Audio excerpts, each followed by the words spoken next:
दोस्तों, आपका हमारे चैनल पर स्वागत है। अध्याय 9 विज्ञान एवं प्रौद्योगिकी। 1 भारतीय अंतरिक्ष अनुसंधान।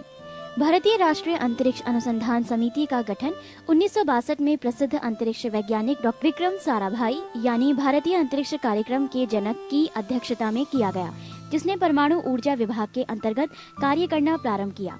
भारतीय राष्ट्रीय अंतरिक्ष अनुसंधान समिति का पुनर्गठन करके 15 अगस्त 1969 को भारतीय अंतरिक्ष अनुसंधान संगठन ISRO की स्थापना की गई। भारतीय अंतरिक्ष कार्यक्रमों को सुचारू रूप से संचालित करने के लिए अंतरिक्ष आयोग और अंतरिक्ष विभाग का 1972 में गठन किया गया तथा इसरो को अंतरिक्ष विभाग के नियंत्रण में रखा गया। वस्तुतः भारतीय अंतरिक्ष कार्यक्रम की शुरुआत नवंबर 1963 में तिरुवनंतपुरम स्थित सेंट मैरी मैक्डेलेन चर्च के एक कमरे में हुई थी। 21 नवंबर 1963 को देश का पहला साउंडिंग रॉकेट नाइक एपाश अमेरिकी निर्मित कोथुम्बा भूमध्य रेखीय रॉकेट प्रक्षेपण केंद्र TERLS से प्रक्षेपित किया गया। अंतरिक्ष विज्ञान के क्षेत्र की कुछ महत्वपूर्ण घटनाएं। दिनांक 4/10/1957 अंतरिक्ष यान स्पुतनिक प्रथम। उपलब्धि पूर्व सोवियत संघ द्वारा अंतरिक्ष में प्रमोचित सबसे पहला उपग्रह। 3/11/1957 स्पुतनिक द्वितीय। उपलब्धि अंतरिक्ष में जीवित कुत्ते लाइका को ले जाने वाला पहला उपग्रह। 18/12/1958 अंतरिक्ष यान स्कोर। उपलब्धि अंतरिक्ष में स्थापित किया हुआ पहला संचार उपग्रह। 4/10/1959 लूना 3। उपलब्धि पहला अंतरिक्ष यान जिसने चंद्रमा के उस पृष्ठ के चित्र भेजे जो पृथ्वी से दिखाई नहीं पड़ते हैं। 12/4/1961 वोस्टॉक 1। उपलब्धि मानव द्वारा पहली अंतरिक्ष यात्रा। पूर्व सोवियत संघ के यूरी गागरिन ने पृथ्वी का एक परिक्रमण 12 अप्रैल 1961 में किया। 4/12/1963 वोस्टॉक 6। पूर्व सोवियत संघ की वैलेंटाइना टेरेशकोवा प्रथम महिला अंतरिक्ष यात्री बनी। 6/4/1965 इंटेलसेट व्यावसायिक उपयोग के लिए पहला संचार उपग्रह। 16/11/1965 वेनेरा तृतीय। उपलब्धि पहला अंतरिक्ष यान जो किसी अन्य ग्रह अर्थात शुक्र ग्रह पर उतरा। 21/10/1968 अंतरिक्ष यान लूना 9। उपलब्धि चंद्रमा तल पर सफलतापूर्वक उतरने वाला पहला अंतरिक्ष यान। 14/11/1969 अंतरिक्ष यान सोयूज 4। उपलब्धि सबसे पहला प्रयोगात्मक अंतरिक्ष केंद्र। 16/7/1969 अंतरिक्ष यान अपोलो 11। उपलब्धि नील आर्मस्ट्रांग चंद्रमा पर कदम रखने वाला पहला मानव बना।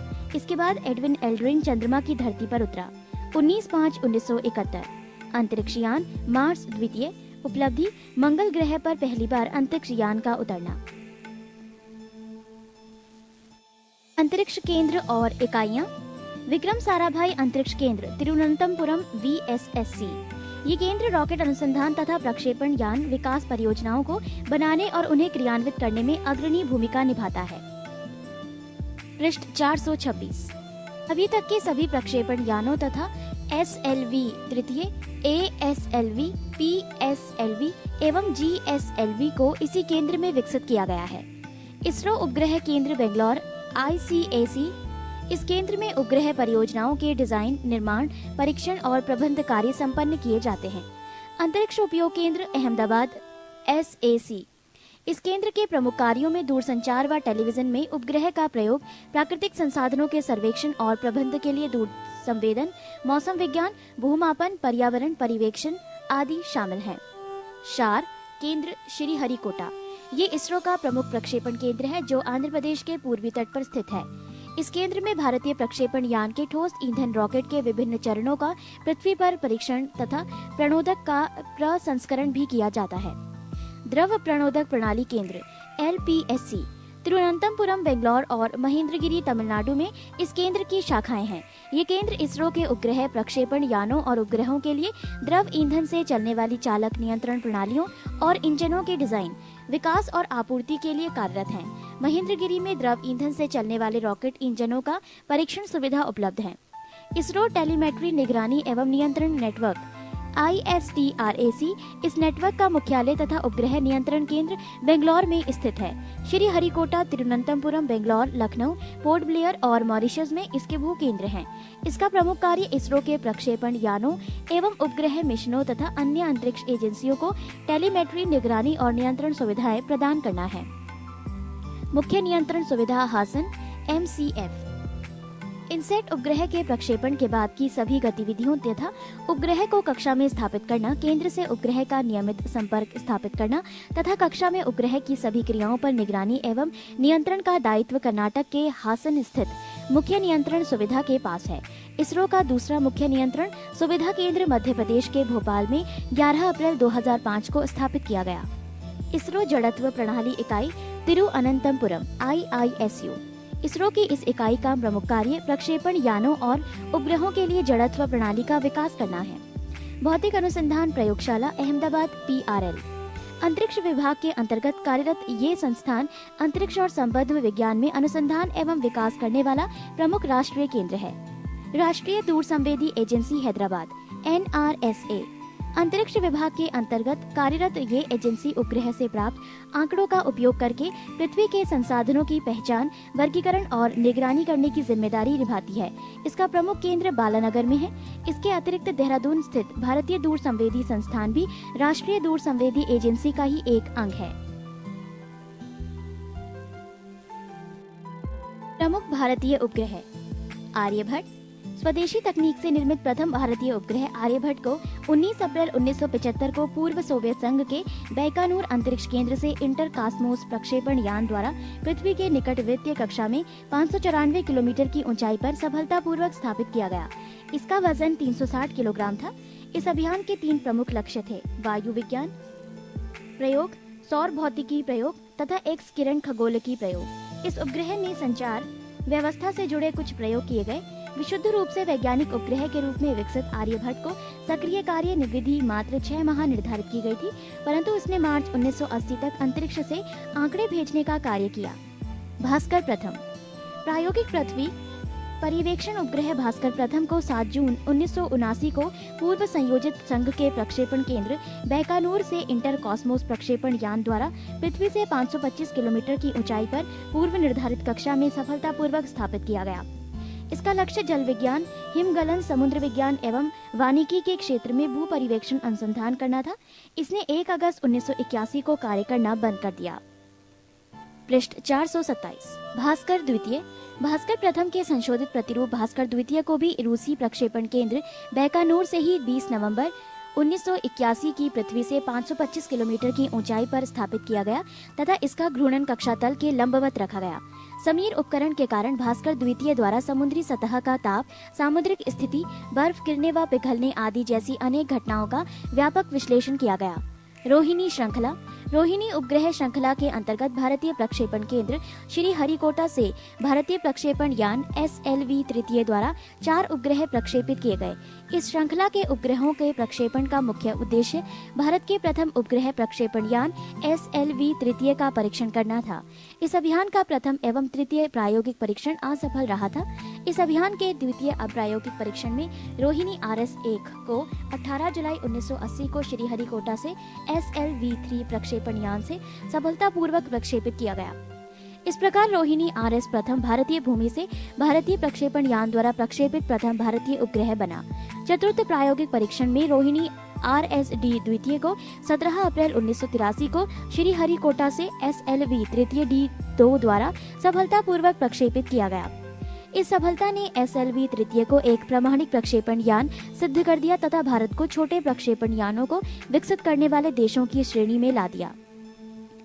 प्रायोगिक संचार उपग्रह एप्पल भारत का पहला संचार उपग्रह था जिसे भूस्थैतिक कक्षा में स्थापित किया गया था।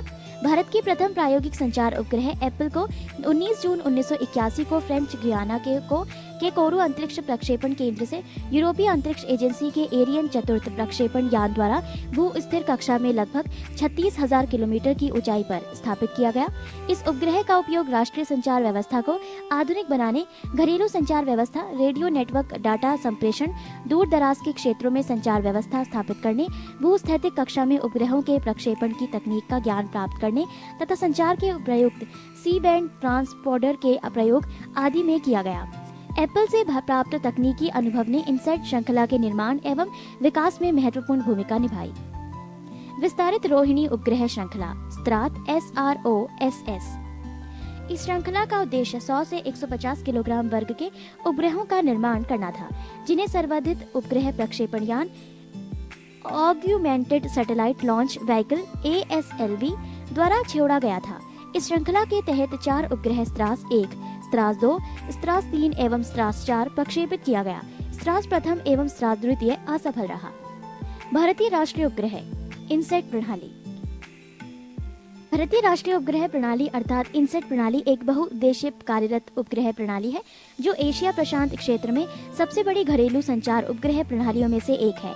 इसका उपयोग लंबी दूरी के घरेलू दूरसंचार, ग्रामीण क्षेत्रों में उपग्रहों के माध्यम से सामुदायिक दूरदर्शन के सीधे राष्ट्रव्यापी प्रसारण को बेहतर बनाने, भू स्थित ट्रांसमीटरों के माध्यम से पुनः प्रसारण हेतु आकाशवाणी तथा दूरदर्शन कार्यक्रमों को देश भर में प्रसारित करने, मौसम संबंधी जानकारी, वैज्ञानिक अध्ययन हेतु भू सर्वेक्षण तथा आंकड़ों के संप्रेषण में किया जाता है। इनसेट प्रणाली अंतरिक्ष विभाग, दूरसंचार विभाग, भारतीय मौसम विभाग, आकाशवाणी तथा दूरदर्शन का संयुक्त प्रयास है, जबकि इनसेट अंतरिक्ष कार्यक्रमों की व्यवस्था, निगरानी और संचालन का पूर्ण दायित्व अंतरिक्ष विभाग को सौंपा गया है।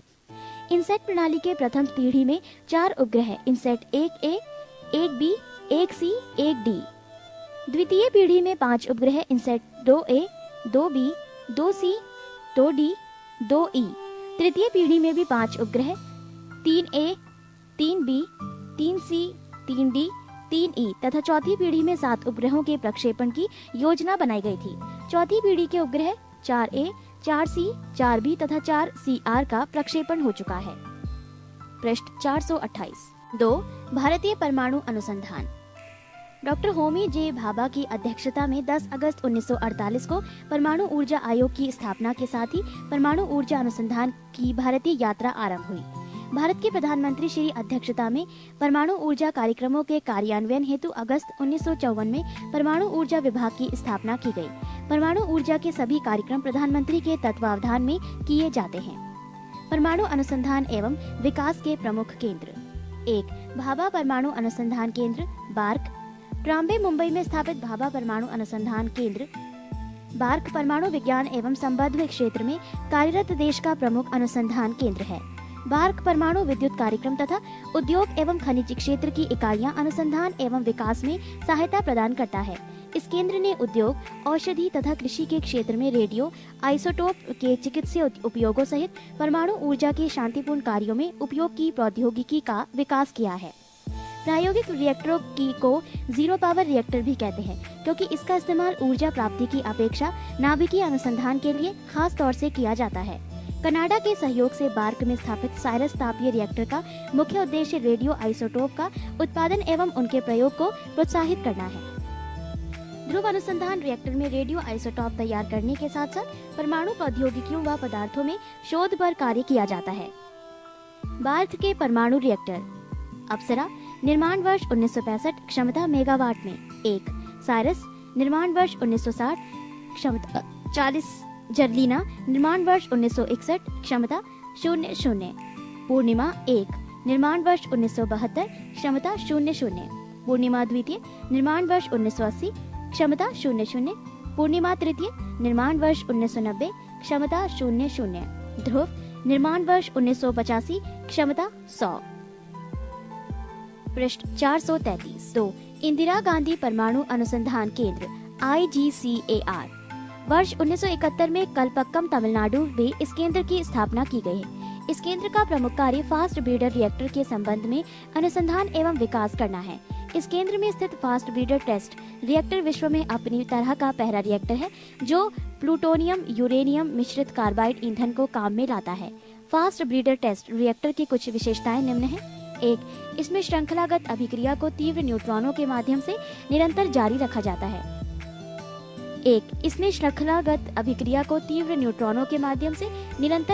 जाता है। ताप रिएक्टर की अपेक्षा इसमें विखंडित न्यूट्रॉनों की संख्या अत्यधिक होती है।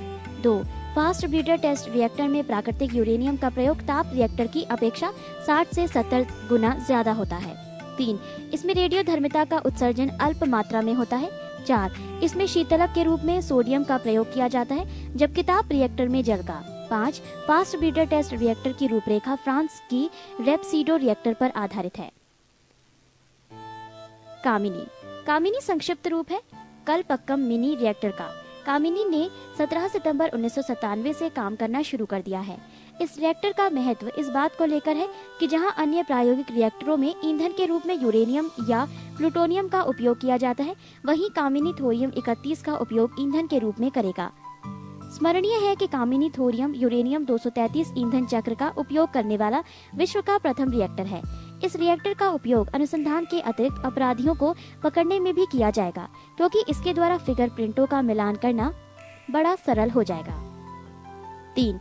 उच्च प्रौद्योगिक केंद्र कैट 1984 में इंदौर में स्थापित उच्च प्रौद्योगिकी केंद्र का मुख्य कार्य लेजर एवं त्वरकों के क्षेत्र में प्रौद्योगिकी का विकास करना है। नोट: लेजर अक्षर समूह का निर्माण light amplification by stimulated emission of radiation के संक्षिप्तीकरण से हुआ है, जिसका अर्थ होता है विकिरण उत्सर्जन के द्वारा प्रकाश का प्रवर्धन। लेजर एक ऐसी युक्ति है जिसमें विकिरण ऊर्जा के उत्सर्जन के द्वारा एक वर्णी प्रकाश प्राप्त किया जाता है। लेजर की खोज अमेरिका की हेजेस प्रयोगशाला में थियोडोर मैमेन के द्वारा 1960 में की गई थी। 1964 में बार्क ने गैलियम आर्सेनिक अर्धचालक लेजर का निर्माण किया। 4. परिवर्तनीय ऊर्जा साइक्लोट्रॉन केंद्र VECC। ये केंद्र परमाणु भौतिकी, परमाणु रसायन शास्त्र, विभिन्न उद्योगों के लिए रेडियो समस्थानिकों के उत्पादन एवं रिएक्टरों को विभिन्न स्तरों से होने वाली क्षति के उच्च अध्ययन का राष्ट्रीय केंद्र है। इसका मुख्यालय कोलकाता में है। भारत के परमाणु विद्युत गृह। परमाणु विद्युत उत्पादन के प्रबंधन के लिए 1987 में भारतीय परमाणु विद्युत निगम लिमिटेड की स्थापना की गई। तारापुर परमाणु विद्युत गृह संयुक्त राज्य अमेरिका की सहायता से स्थापित भारत का पहला परमाणु विद्युत संयंत्र है। यहां अमेरिका से आयातित व संवर्धित यूरेनियम का ईंधन के रूप में प्रयोग होता है। इस विद्युत गृह के लिए आवश्यक ईंधन की आपूर्ति अंतिम समय तक संयुक्त राज्य अमेरिका द्वारा की जाएगी। रावत भाटा परमाणु विद्युत गृह प्रारंभ में कनाडा के सहयोग से शुरू किया गया था। बाद में ये परियोजना स्वदेशी तकनीक से पूरी की गई। वर्तमान में ये भारत का सबसे बड़ा न्यूक्लियर पार्क है। परमाणु ऊर्जा विभाग की अन्य प्रमुख इकाइयां। संस्थान का नाम: परमाणु पदार्थ निदेशालय, स्थिति हैदराबाद। गुरु जल बोर्ड मुंबई। नाभिकीय ईंधन परिसर हैदराबाद। भारतीय नाभिकीय ऊर्जा कॉर्पोरेशन लिमिटेड मुंबई। भारतीय यूरेनियम निगम लिमिटेड जादूगुड़ा। भारतीय रेयर अर्थ लिमिटेड मुंबई। विकिरण और आइसोटोप प्रौद्योगिकी बोर्ड मुंबई। पृष्ठ 434। भारत के परमाणु विद्युत गृह। परमाणु विद्युत गृह कार्यरत: 1. तारापुर परमाणु विद्युत गृह 1 व 2, स्थिति महाराष्ट्र। निर्माण वर्ष 1972। क्षमता 320 मेगावाट। 2. राजस्थान परमाणु विद्युत गृह 1, 2 व विद्युत गृह 3, स्थिति रावत भाटा राजस्थान। निर्माण वर्ष 1972।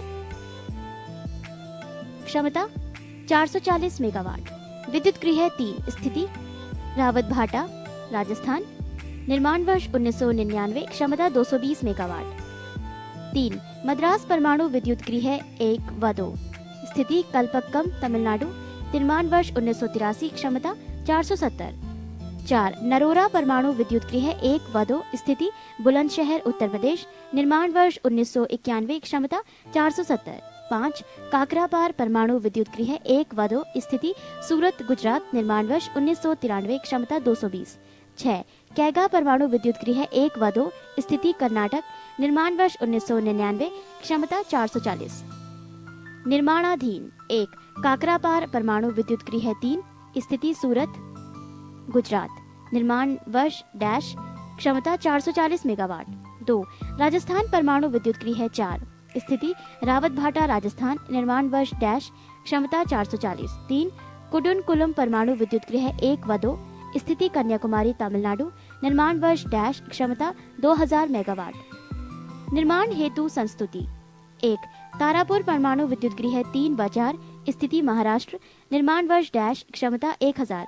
2 राजस्थान परमाणु विद्युत गृह 5, 6, 7 व 8, स्थिति रावतभाटा राजस्थान, निर्माण वर्ष डैश, क्षमता 2000। नोट: विश्व का पहला परमाणु बिजली घर रूस में स्थापित किया गया था, दूसरा यूएसए में।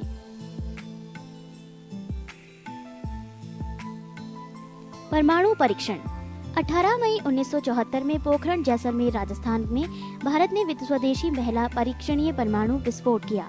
ये बम 12 किलोटन क्षमता का था। पहले परीक्षण में 24 वर्षों के बाद पोखरण में दूसरी बार 11 मई व 13 मई 1998 को परमाणु परीक्षण किया गया, जिसे शक्ति 98 नाम दिया गया। सब किलोटन अर्थात 1 किलोटन से कम विस्फोटों का सबसे बड़ा लाभ ये है कि यदि भारत ने समग्र परमाणु परीक्षण निषेध संधि CTBT पर हस्ताक्षर कर भी दिए तो इस विस्फोटक तकनीक के माध्यम के बाद प्रयोगशाला में भी परीक्षणों को जारी रखा जा सकता है। शक्ति 98 के अंतर्गत परमाणु परीक्षण।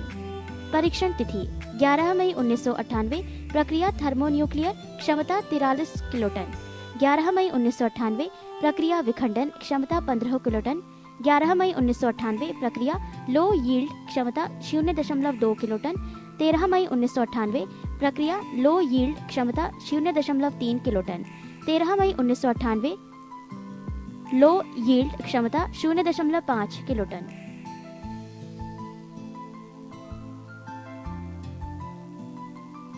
शक्ति 98 योजना की सफलता का श्रेय 3 वैज्ञानिकों को संयुक्त रूप से जाता है। 1 आर चिदम्बरम, 2 APJ अब्दुल कलाम, 3 अनिल काकोदकर। 1974 के परमाणु परीक्षण में मात्र प्लूटोनिक ईंधन का उपयोग हुआ था, जबकि वर्ष 1998 में परिशोषित यूरेनियम से लेकर ट्रिटियम ड्यूटोरियम तक का उपयोग किया गया। ट्रिटियम ईंधन परमाणु ऊर्जा रिएक्टरों में प्रयोग में लाए जाने वाले भारी जल से जल प्राप्त किया जाता है। नोट: संयुक्त राज्य अमेरिका ने जुलाई 1945 में पहला नाभिकीय विस्फोट व्हाइट सैंडर्स में किया था। 3 भारतीय रक्षा प्रौद्योगिकी। रक्षा क्षेत्र में अनुसंधान एवं विकास के लिए रक्षा अनुसंधान एवं विकास संगठन की स्थापना वर्ष 1958 में की गई। इस समय इसे कुछ अन्य प्रौद्योगिकी संस्थानों के साथ मिलाकर स्थापित किया गया था। पृष्ठ 435। 1980 में स्वतंत्र रक्षा अनुसंधान एवं विकास विभाग को गठित किया गया। रक्षा अनुसंधान एवं विकास संगठन DRDO के प्रमुख एवं महानिदेशक रक्षा मंत्री के वैज्ञानिक सलाहकार होते हैं। इस संगठन का मुख्यालय नई दिल्ली में है। रक्षा उत्पादन विभाग एवं रक्षा आपूर्ति विभाग का 1984 में विलय करके रक्षा उत्पादन एवं आपूर्ति विभाग की स्थापना की गई। रक्षा उत्पादन एवं आपूर्ति विभाग से जुड़े सार्वजनिक संस्थान हिंदुस्तान एरोनॉटिक्स लिमिटेड, मुख्यालय बेंगलोर, स्थापना वर्ष 1964। भारत इलेक्ट्रॉनिक्स लिमिटेड, मुख्यालय बेंगलोर, स्थापना वर्ष 1954। भारत अर्थ मूवर्स लिमिटेड, मुख्यालय बेंगलोर, स्थापना वर्ष 1964। मझगांव डॉक लिमिटेड, मुख्यालय मुंबई, स्थापना वर्ष 1960। गोवा शिपयार्ड लिमिटेड, मुख्यालय वास्को डी गामा, स्थापना वर्ष डैश। भारत डायनामिक्स लिमिटेड, मुख्यालय हैदराबाद, स्थापना वर्ष 1970। मिश्र धातु निगम लिमिटेड, मुख्यालय हैदराबाद, स्थापना वर्ष 1973। गार्डन रिच वर्कशॉप लिमिटेड, मुख्यालय कलकत्ता, स्थापना वर्ष 1934। भारतीय प्रक्षेपास्त्र कार्यक्रम। भारत की तत्कालीन प्रधानमंत्री श्रीमती इंदिरा गांधी ने जुलाई 1983 में समेकित निर्देशित प्रक्षेपास्त्र विकास कार्यक्रम integrated guided missile development programme IGMDP की नींव रखी। इस कार्यक्रम के संचालन का भार रक्षा अनुसंधान एवं विकास संगठन DRDO को सौंपा गया। इस कार्यक्रम के अंतर्गत विकसित प्रक्षेपास्त्रों का संक्षिप्त विवरण इस प्रकार है। 1 पृथ्वी। ये जमीन से जमीन पर मार करने वाला कम दूरी का बैलिस्टिक प्रक्षेपास्त्र है। पृथ्वी प्रक्षेपास्त्र का प्रथम परीक्षण फरवरी 1998 को चांदीपुर अंतरिम परीक्षण केंद्र से किया गया। पृथ्वी की न्यूनतम मारक क्षमता 40 किलोमीटर तथा अधिकतम मारक क्षमता 250 किलोमीटर है। 2 त्रिशूल। ये कम दूरी का जमीन से हवा में मार करने वाला प्रक्षेपास्त्र है। इसकी मारक क्षमता 500 मीटर से 9 किलोमीटर तक है। ये मैक 2 की गति से निशाने को भेद सकता है। 3 आकाश। ये जमीन से हवा में मार करने वाला मध्यम दूरी का बहुलक्ष्य प्रक्षेपास्त्र है। इसकी मारक क्षमता लगभग 25 किलोमीटर है। आकाश पहली ऐसी भारतीय प्रक्षेपास्त्र है जिसके प्राणोइधक में रामजेट सिद्धांतों का प्रयोग किया गया है। इसकी तकनीकी को दृष्टिगत रखते करते हुए इसकी तुलना अमेरिकी पैट्रियट मिसाइल से भी की जा सकती है। ये परंपरागत एवं परमाणु आयुध को ढोने की क्षमता रखता है तथा इसे मोबाइल लॉन्चर से भी जोड़ा जा सकता है। 4. अग्नि। अग्नि श्रेणी में 3 प्रक्षेपास्त्र हैं, अग्नि 1, अग्नि 2 एवं अग्नि 3। अग्नि जमीन से जमीन पर मार करने वाली मध्यम दूरी की बैलिस्टिक मिसाइल है। अग्नि तृतीय की मारक क्षमता 3000 किलोमीटर से 3500 किलोमीटर तक है। अग्नि तृतीय को पाकिस्तान की हल्फ तृतीय तथा इजराइल को जेरिको द्वितीय की श्रेणी में रखा जा सकता है। अग्नि तृतीय परंपरागत तथा परमाणु दोनों प्रकार के विस्फोटकों को ढोने की क्षमता रखती है। 5. नाग। ये टैंक रोधी निर्देशित प्रक्षेपास्त्र है। इसकी मारक क्षमता 4 किलोमीटर है। इसका प्रथम सफल परीक्षण नवंबर 1990 में किया गया। इसे दागो और भूल जाओ टैंक रोधी प्रक्षेपास्त्र भी कहा जाता है क्योंकि इसे एक बार दागे जाने के पश्चात पुनः निर्देशित करने की आवश्यकता नहीं पड़ती। पृष्ठ 436। कुछ अन्य भारतीय प्रक्षेपास्त्र। 1. धनुष। ये जमीन से जमीन पर मार करने वाले प्रक्षेपास्त्रों में से एक है। ये पृथ्वी प्रक्षेपास्त्र का ही नौसैनिक रूपांतरण है। इसकी मारक क्षमता 150 किलोमीटर तथा इस पर लगभग 500 किलोग्राम आयुध प्रक्षेपित किया जा सकता है। Ballistic missile. बैलिस्टिक से आशय ऐसे प्रक्षेपण से है जिसमें किसी वस्तु को प्रक्षेपित करने में आवश्यक बल लगाया जाए किंतु जमीन पर स्थित लक्ष्य पर गिरने के लिए उसे गुरुत्वाकर्षण के सहारे छोड़ दिया जाए। Cruise missile. इस श्रेणी की मिसाइल अपने लक्ष्य को खोजकर प्रहार करती है। 2. सागरिका। ये सबमरीन लॉन्च बैलिस्टिक मिसाइल है। समुद्र के भीतर से इसका पहला परीक्षण फरवरी 2008 में किया गया। ये परंपरागत एवं परमाणु दोनों ही तरह के आयुध ले जाने में सक्षम है। इसे रक्षा अनुसंधान एवं विकास संगठन के द्वारा तैयार किया गया है। भारत ऐसा 5वां देश है जिसके पास पनडुब्बी से बैलिस्टिक मिसाइल दागने की क्षमता है। 4 अन्य देश हैं, यूएसए, फ्रांस, रूस एवं चीन। 3. अस्त्र। ये मध्यम दूरी का हवा से हवा में मार करने वाला एक स्वदेशी तकनीक से विकसित प्रक्षेपास्त्र है। इसकी मारक क्षमता 10 से 25 किलोमीटर है। ये भारत का प्रथम हवा से हवा में मार करने वाला प्रक्षेपास्त्र है। 4. ब्रह्मोस। ये भारत एवं रूस की संयुक्त परियोजना के तहत विकसित किया जाने वाला प्रक्षेपास्त्र है। इसका नाम ब्रह्मोस भारत की नदी ब्रह्मपुत्र के ब्राह तथा रूस की नदी मस्कवा के मौस से मिलकर बना है। ये सतह से सतह पर मार करने वाला मध्यम दूरी की सुपरसोनिक क्रूज मिसाइल है। इसकी प्रथम सफल परीक्षण जून 2001 में किया गया था। इसका तीसरा सफल परीक्षण मार्च 2009 में किया गया। ये भी दागो और भूल जाओ फायर एंड फॉरगेट की पद्धति पर ही विकसित किया गया है। इस क्रूज मिसाइल को जून 2007 में भारतीय थल सेना में सम्मिलित किया गया। लगभग 290 किलोमीटर तक 200 किलोग्राम वजनी लगभग परमाणु बम ले जाने में सक्षम ब्रह्मोस ध्वनि की लगभग 3 गुना तेज गति से चलती है। 5. प्रद्युम्न। ये प्रक्षेपास्त्र दुश्मन के प्रक्षेपास्त्र को हवा में बहुत ही कम दूरी पर मार गिराने में सहायक है। ये एक इंटरसेप्टर प्रक्षेपास्त्र है। भारत ने स्वदेश निर्मित advanced air defence AAD-02 missile का परीक्षण उड़ीसा के पूर्वी तट पर स्थित एकीकृत परीक्षण रेंज से 6 दिसंबर 2007 को किया। युद्धक टैंक अर्जुन। इसका विकास रक्षा अनुसंधान एवं विकास संगठन के द्वारा किया जाता है। इस युद्धक टैंक की गति अधिकतम 70 किलोमीटर प्रति घंटा तक हो सकती है। ये रात के अंधेरे में भी काम कर सकता है। इस टैंक में लगा एक विशेष प्रकार का फिल्टर जवानों को जहरीली गैसों एवं विकिरण प्रभाव से रक्षा करता है। इस फिल्टर का निर्माण बार्क ने किया है। अर्जुन टैंक को विधिवत रूप से भारतीय सेना में शामिल कर लिया गया है। पृष्ठ 437। E-90S Bhishma tank. इसका निर्माण चेन्नई के समीप आवड़ी टैंक कारखाने में किया गया है। ये 4 किलोमीटर के दायरे में प्रक्षेपास्त्र दाग सकता है। ये दुश्मन की प्रक्षेपास्त्र से स्वयं को बचाने की क्षमता रखता है तथा जमीन में बिछाई गई बारूदी सुरंगों से भी अपनी रक्षा करने की क्षमता रखता है। हल्के लड़ाकू विमान तेजस। ये स्वदेशी निर्मित प्रथम हल्का लड़ाकू विमान है। इसके विकास में हिंदुस्तान एरोनॉटिक्स लिमिटेड HAL की महत्वपूर्ण भूमिका रही। इसमें अभी JE-404 अमेरिकी कंपनी जनरल इलेक्ट्रॉनिक का इंजन लगा है, जिसे भविष्य में स्वदेश निर्मित कावेरी इंजन लगाकर हटाया जाएगा। विश्व के सबसे कम वजन वाले बहुआयामी सुपरसोनिक लड़ाकू विमान 600 किलोमीटर प्रति घंटे से उड़ान भरती है और हवा से हवा में, हवा से धरती पर तथा हवा से समुद्र में मार करने में सक्षम है। पायलट रहित प्रशिक्षण विमान निशांत। यह स्वदेशी तकनीक से निर्मित पायलट रहित प्रशिक्षण विमान है। इसे जमीन से 160 किलोमीटर के दायरे में नियंत्रित किया जा सकता है। इस विमान का मुख्य उद्देश्य युद्ध क्षेत्र में पर्यवेक्षण और टोह लेने की भूमिकाओं का निर्वाह करता है। पायलट रहित विमान लक्ष्य। इसका विकास रक्षा अनुसंधान एवं विकास संगठन के द्वारा किया गया है। इसका उपयोग जमीन से वायु तथा वायु से वायु में मार करने वाले प्रक्षेपास्त्रों से तथा तोपों से निशाना लगाने के लिए प्रशिक्षण देने हेतु एक लक्ष्य के रूप में प्रयोग किया जाता है। ये जेट इंजन से चलता है तथा 10 बार प्रयोग में लाया जा सकता है। 100 किलोमीटर के दायरे में इसे रिमोट से नियंत्रित किया जा सकता है। इसका प्रयोग तीनों सेनाओं द्वारा किया जा रहा है। एडवांस लाइट हेलीकॉप्टर ध्रुव। इसे DRDO द्वारा विकसित किया गया है। अधिकतम 245 किलोमीटर प्रति घंटे की गति से उड़ान भरने वाला ये हेलीकॉप्टर 4 घंटे तक आकाश में रहकर 800 किलोमीटर की दूरी तय कर सकता है। ये 2 इंजन वाला हेलीकॉप्टर है जिसमें 2 चालकों सहित 14 व्यक्तियों को ले जाया जा सकता है।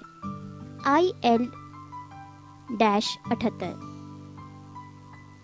ये आसमान में उड़ान के दौरान ही लड़ाकू विमानों में ईंधन भरने वाला प्रथम विमान है जिसे भारत ने मार्च 2003 में उज़्बेकिस्तान से प्राप्त किया है। इस विमान में 35 टन वैमानिकी ईंधन के भंडारण की सुविधा है। आगरा के वायु सैनिक अड्डे पर इन विमानों को रखने की विशेष व्यवस्था है। काली 5000। काली 5000 का विकास बार्क द्वारा किया जा रहा है। ये एक शक्तिशाली बीम अस्त्र है जिसमें कई गीगावाट शक्ति की माइक्रोवेव तरंगे उत्सर्जित होती हैं जो शत्रु के विमानों एवं प्रक्षेपास्त्रों पर लक्षित करने पर उनकी इलेक्ट्रॉनिक प्रणालियों और कंप्यूटर चिप्स को समाप्त करके उन्हें ध्वस्त करने में सक्षम होंगी। पृष्ठ 438। पिनाका ये मल्टी बैरल रॉकेट लॉन्चर है। स्वदेशी तकनीक से DRDO द्वारा विकसित इस रॉकेट प्रक्षेपक को ARDE पुणे में निर्मित किया गया है तथा इसका नाम भगवान शंकर के धनुष पिनाक के नाम पर पिनाका रखा गया है। इसके द्वारा जात मात्र 40 सेकंड में ही 100 से 100 किलोग्राम वजन के एक के बाद एक 12 रॉकेट प्रक्षेपित किए जा सकते हैं जो कम से कम 7 और अधिक से अधिक 39 किलोमीटर दूर तक दुश्मन के खेमे में तबाही मचा सकते हैं। विविध वैज्ञानिक तथा औद्योगिक अनुसंधान परिषद CSIR के अध्यक्ष भारत के प्रधानमंत्री होता है। CSIR council of scientific and industrial research की स्थापना 1942 में हुई थी। इसका मुख्यालय नई दिल्ली में है। विक्रम साराभाई अंतरिक्ष केंद्र की स्थापना तिरुवनंतपुरम थुम्बा गांव में 1963 ईस्वी में की गई थी। इस स्थान का चुनाव करने का मुख्य कारण ये है कि ये केंद्र में भूचुंबकीय विषुवत रेखा पर स्थित है। पृथ्वी पश्चिम से पूर्व की ओर घूर्णन करती है। इसी का लाभ उठाने के लिए कृत्रिम उपग्रहों को पश्चिमी दिशा से पूर्व दिशा में प्रक्षेपित किए जाते हैं। परखनली शिशु के मामले में निषेचन परखनली के अंदर होता है। इसके बाद भ्रूण को माता के गर्भ में रखा जाता है। 25 जुलाई 1978 ईस्वी को ग्रेट ब्रिटेन में श्रीमती लेस्ली ब्राउन ने विश्व के प्रथम परखनली शिशु लुइस ब्राउन को जन्म दिया। भारत में जन्म लेने वाले प्रथम परखनली शिशु विवादित हैं। डॉक्टर सुभाष मुखोपाध्याय की देखरेख में कानुप्रिया ने प्रथम परखनली बेबी दुर्गा का जन्म 3 अक्टूबर 1978 ईस्वी को दिया जिसे उस समय स्वीकृति नहीं मिली। 16 अगस्त 1986 को मुंबई के KEM अस्पताल में इंदिरा हिंदुजा की देखरेख में भारत के दूसरे परखनली शिशु हर्षा का जन्म हुआ। मुखोपाध्याय के साथ हुए विवाद के कारण कुछ रिकॉर्ड हर्षा को भारत का प्रथम परखनली शिशु मानता है। इयान विल्मुट जो रोजलिंग इंस्टीट्यूट स्कॉटलैंड के वैज्ञानिक थे ने 5 जुलाई 1996 को सर्वप्रथम एक वयस्क भेड़ से कोशिका लेकर डाली नामक क्लोन का निर्माण किया था। 1953 ईस्वी में सर्वप्रथम बाईपास सर्जरी का प्रयोग USA में हुआ था। 3 दिसंबर 1967 को हृदय का प्रथम प्रत्यारोपण दक्षिण अफ्रीका के डॉक्टर क्रिश्चियन बर्नार्ड ने किया था। अपरूपांतरण मेटास्टेसिस एक प्रक्रिया है जिसके द्वारा कैंसर कोशिकाओं में और अधिक विभाजन का सफलतापूर्वक संदामन किया जाता है। मौसम संबंधी परिवर्तनों के बारे में जानकारी प्राप्त करने के लिए हीलियम गैस से भरे गुब्बारों का प्रयोग में लाए जाते हैं। किसी वस्तु के त्रिविमय प्रतिरूप को अंकित तथा पुनरावृत्ति करने की तकनीक का नाम होलोग्राफी है। ये लेजर किरणों द्वारा की गई फोटोग्राफी है जिसमें वस्तु का चित्र त्रिआयामी हो जाता है। विज्ञान का क्षेत्र जो मानव एवं यंत्र के मध्य स्वचलन एवं संचार का अध्ययन करता है साइबरनेटिक्स कहलाता है। ये विज्ञान की आधुनिकतम शाखा है। इसकी परिकल्पना 1949 ईस्वी सर्वप्रथम नॉर्बर्ट वीनर ने की थी। इसे नियंत्रण की विज्ञान भी कहते हैं। 19 दिसंबर 1945 में मुंबई से Tata institute of fundamental research की स्थापना की गई थी। पृष्ठ 439। National school of design Pune में है। एडमिरल गोरशोकोव एक विमान वाहक पोत है जिसे भारत ने रूस से खरीदा है। ये विमान वाहक पोत विराट का स्थान ग्रहण करेगा। ये हिंद महासागर में भारत की उपस्थिति को मजबूती प्रदान करेगा। आईसी चिप्स सिलिकॉन की बनी होती है। इसका निर्माण 1958 ईस्वी में JS किल्वी ने किया था। कोरोनोग्राफ अंतरिक्ष में उठने वाले तूफान की पूर्व जानकारी उपलब्ध कराने वाला उपकरण कोरोनोग्राफ कहलाता है। इस उपकरण की सहायता से सूर्य में 9 बड़े तूफानों का पता लगाया गया है जिन्हें कोरोनल मास इंजेक्शन कहा जाता है। पॉलीग्राफ झूठ पकड़ने वाली मशीन को पॉलीग्राफ कहते हैं। ये मशीन शरीर में होने वाली 4 भौतिक गतिविधियों का एक साथ ग्राफिक्स तैयार करता है। ये मशीन इस सिद्धांत पर आधारित है कि मनुष्य के दिमाग में जो कुछ होता है उसका प्रभाव भौतिक गतिविधियों पर अवश्य पड़ता है। फैक्स इसका पूरा नाम फॉर अवे जेरोक्स है। इससे एक स्थान से दूसरे स्थान पर जेरोक्स कॉपी भेजा जा सकता है। रेवा भारत की प्रथम बैटरी से चलने वाली कार है। रीएजेंट ये एक प्रकार का रसायन है जिसका उपयोग दूध में मिलावट का पता लगाने हेतु किया जाता है। इस रसायन की एक बूंद का प्रयोग करके मात्र कुछ सेकंड में ये पता चल जाता है कि दूध प्राकृतिक है अथवा सिंथेटिक। सीडी स्ट्रिप ये सरसों के तेल में बटर येलो की मिलावट की जांच के लिए विकसित एक तकनीक है। इस तकनीक के तहत मिलावट की जांच हेतु रसायन युक्त एक छोटे कागज पर एक बूंद तेल डालने के बाद यदि वो गुलाबी हो जाए तो उस तेल में बटर येलो की मिलावट की पुष्टि हो जाती है। सार्स रहस्यमय निमोनिया के रूप में चर्चित घातक बीमारी सार्स यानी सीवियर एक्यूट रेस्पिरेटरी सिंड्रोम के विषाणु को पैरामिक्सोवायरस के रूप में चिन्हित किया गया है जो क्रोनोवायरस परिवार से संबंधित है। इसके रोगी में निमोनिया जैसे लक्षण दिखाई देते हैं। लगातार खांसी आने और सांस में तकलीफ बने रहने के कारण रोगी की मृत्यु तक हो जाती है। नेविरैपिन वैज्ञानिकों ने एड्स ग्रस्त महिलाओं के गर्भस्थ शिशु को इस जानलेवा बीमारी से सुरक्षित रखने के लिए एक सस्ती दवा नेविरैपिन का विकास किया है। इस दवा की मात्र 2 खुराकों से ही प्रतिवर्ष लाखों शिशुओं को एड्स बीमारी से बचाया जा सकता है। शिशु को ये दवा 18 माह की आयु तक दी जाती है। अमेरिकी बहुराष्ट्रीय कंपनी मोनोसाटो ने कृषि जगत में विकास के लिए कीट प्रतिरोधी क्षमता वाले कपास का बीज तैयार किया है। उसने बैसिलस थूरिजिएनस बीटी जीवाणुओं को इसके लिए कपास में अंतरित किया।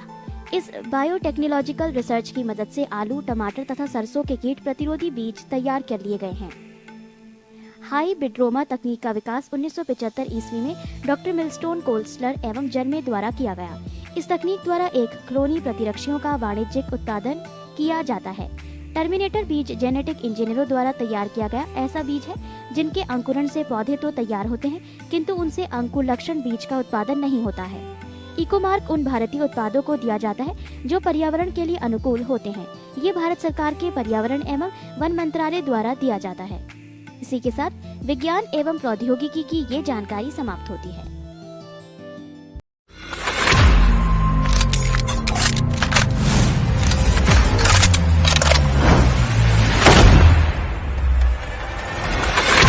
आप देख रहे हैं खान जी एजुकेशन बैकअप।